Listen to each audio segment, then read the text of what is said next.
Celebrating 30 years of phenomenal trend forecasting, 5 times a week, Monday through Friday. Here's Gerald Celente with today's trends in the news.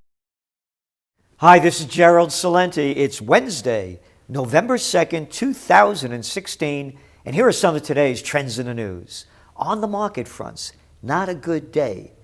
Not so good in Asia, not so good in Europe, and not so good in the United States, and not so good for oil, but good for gold. So, what happened? Let's see. Oil prices tumbled. They were down, by the way, over 3% at one point.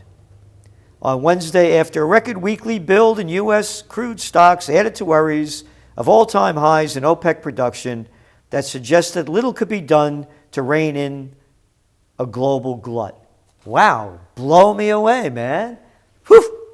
How long we been saying that? Hey, but they said it now, so it must be true. So what do we have? This is the news of the buildup, 14.4 million barrels for the week ending October 28th versus analysts' expectation for a build of 1 million barrels. It was the biggest ever rise in U.S. crude stocks in a week, overriding a 2012 record.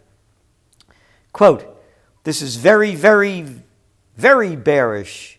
Nothing else in the report matters," said James L. Williams, energy economist at WTRG Economics in London, Arkansas. And then you look at what's going on. Libya has doubled its output since mid-September. You know how much it's producing? Just a little under 600,000 barrels per day. Before Barack Obama and Hillary Clinton destroyed the place and turned it into a hellhole, they were pumping out almost 2 million barrels a day. In Nigeria, they're pumping up again. The pipelines are back online, so they're back to 2.1 million barrels a day. Again, more supply than demand. Gold. Why did gold prices go up? They hit its high today is $1,309 for the first time since October 4th, a month ago, after the Federal Reserve announced it left interest rates unchanged on Wednesday. Wow, no kidding. Blow me away. And what else? They're also blaming it on the election. They're saying if Trump wins, it'll be good for gold because there'll be uncertainty. And he's not so pro-Fed. And if Clinton wins, then gold goes down. And Real Clear Politics shows it had dropped Hillary Clinton win from 4.6 points on Friday to 2.5 points on Monday. So the market's down because S&P posts 7-day slide as U.S. election fears linger. Fed holds rates steady. And to the reports coming out, the ADP job report said they only added 147,000 jobs in September. In October. The number will be coming out, the official number, on Friday. And ADP is not very reliable, but that's going to really have a big impact on gold and whether or not the Fed raises rates in December. So the Dow is down over 100 points, closed down around 75. And there's no surprise here talking about the worries about the presidential election and the Federal Reserve. However, there is the small matter of the U.S. election to navigate in between now and the U.S. Federal Reserve's next meeting. That's why the statement carries enough room for the Fed to wiggle out of December if economic and financial conditions change and they're concerned about the election. And that's what they're using as why the markets are going down, why gold is going up, and why the fear index, the VIX, the volatility index, is rising. But you know what we say. It's time for your trend alert. Trend alert. Stock market fear index spikes. Is it the U.S. election or the global economy? You read it. What you read here, you will only read with history before it happens, because no one, I believe, is analyzing it as we are here at the Trends Research Institute. So that's what they're blaming for the high volatility. As you will see, it's much bigger than that. And on to some other news. Speaking of oil, Shell and BP see no rebound for oil. Majors adapt for lower for longer crude markets. Plan outline for more spending cuts. Spending cuts is the opposite of growth. And remember, we have a lot of alternative coming in. So this is the beginning of a long slowdown as we see it. Again, that could very well end if there is geopolitical unrest. And that's starting to happen more and more and more. And what else do we have here today? Malaysia tilts away from U.S. and signs big deals with Beijing. Yep, big deals with Beijing. And you know what I keep saying? The business of Beijing is business. The business of U.S. is bombs. China and Malaysia signed several trade and investment deals yesterday as China denied it was trying to buy better ties with its southern neighbor. But of course they did. And to show you how things are slowing down, Maersk Group, that huge shipping giant, quarterly profits slumped 43% due to low freight prices, which it said were down 16% year on year. And talking about China, Evergrande sets sights on China's first British real estate takeover with talks to acquire Cala, China's second largest property development. Evergrande Group is in talks to buy the UK house builder Cala Homes in what would be the first Chinese venture into the UK's large-scale house building sector. Yeah, that's right. But I'll tell you, we're going to get rid of them ISISes. I got an idea, and we're going to go after Baghdadi, too. Going to get rid of him. Hey, we got rid of bin Laden. Yeah, and then we're going to make the whole world safe for freedom and democracy. Overthrow Assad. Let's get rid of another guy. Just make up who he is, and we'll do it. But as China buys more, Germany cools towards Chinese investors. Germany's openness to Chinese investment is waning quickly, potentially chilling diplomatic relations between the giant trading partners in today's Wall Street Journal. And then yesterday, of course, the story was backlash over remarks by German EU official. In speech, he called Chinese slit eyes. How nice. And of course, he defended himself.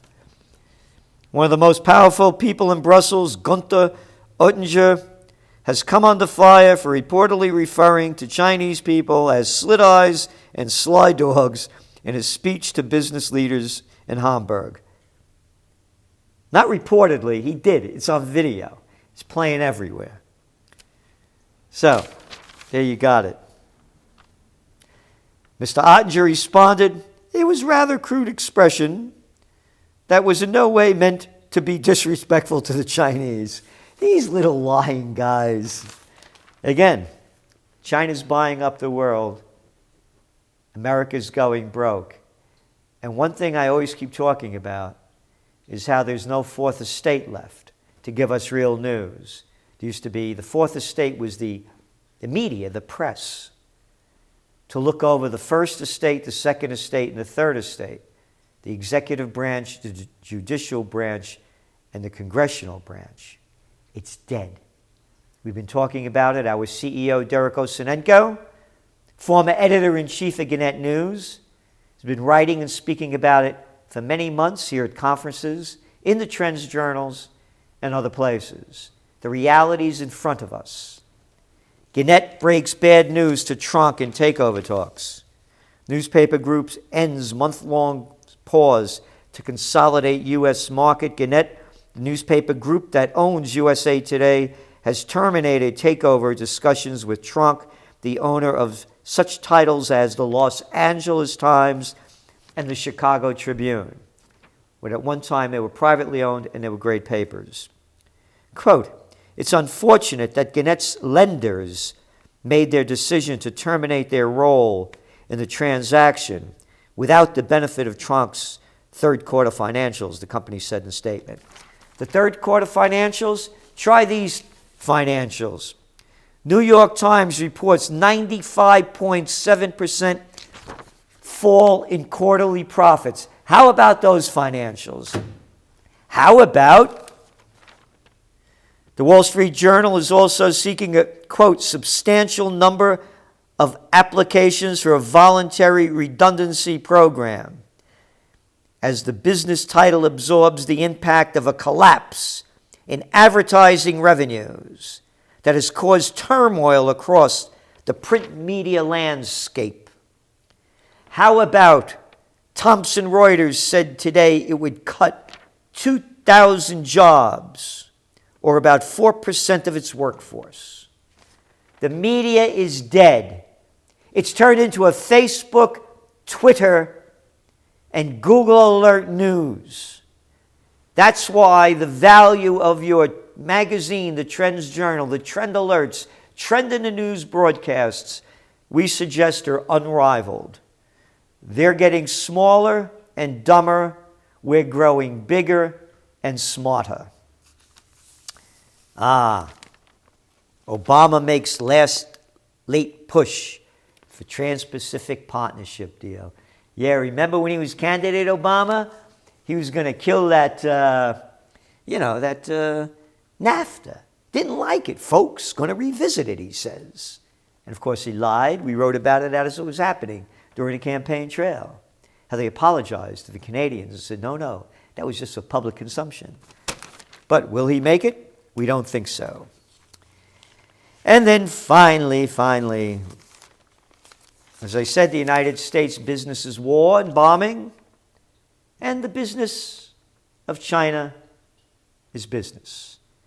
Take a look at the front page of the New York Times, the Financial Times, the Wall Street Journal.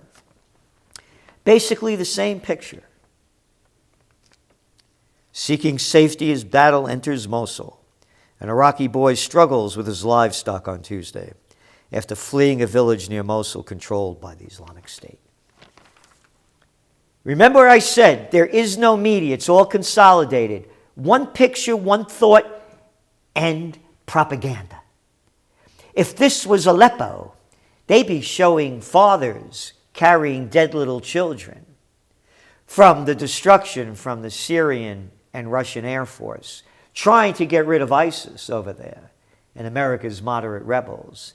But when America's involved in the murder, along with its coalition of the killing, we have pictures of fine young lads with their livestock. Yeah, livestock. And then, of course, just to close up on a high note, yes, the presidential reality show, coming down to the wire. Front page story here in the toilet paper, whose profits are down 95% in the last quarter.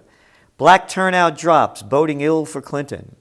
African Americans are failing to vote at robust levels they did 4 years ago in several states that could help decide the presidential election. How come the blacks aren't voting? Well, of course, they voted for for Obama, because he was black, so I can understand that. And why aren't they voting for Clinton?